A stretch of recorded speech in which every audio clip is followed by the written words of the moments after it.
We've been quite negative on credit corporate securities in Australia and globally for the last 6 months now, and our negativity is actually building here. It's not because we're worried about corporate balance sheets. We think that corporates are very liquid and there's no issue from that side, and if you're buying corporate debt to hold to maturity, we think you're absolutely fine. The issue becomes if you on the mark-to-market basis, and because we're worried about what's happening in Asia.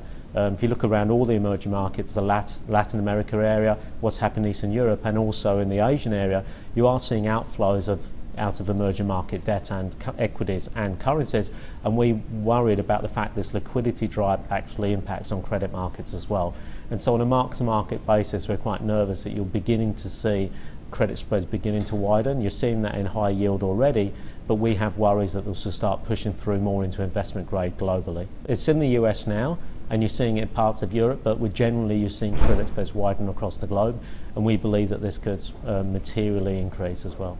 I think that one of the key areas that we look at is the income fund sector within Australia, because a lot of income funds in Australia are just corporate credit funds that have been rebadged.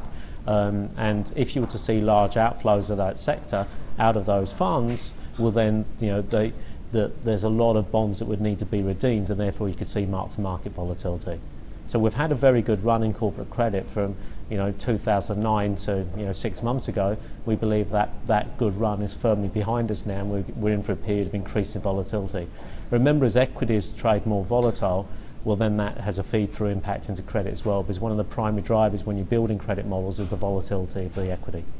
And is this impacting credit of all grades? Is it across credit on the CBA versus it's all credit. So obviously the higher you sit in the capital structure, the more immune from it you are. But obviously all credit is affected, but obviously as you move down into high yield, they're affected much more.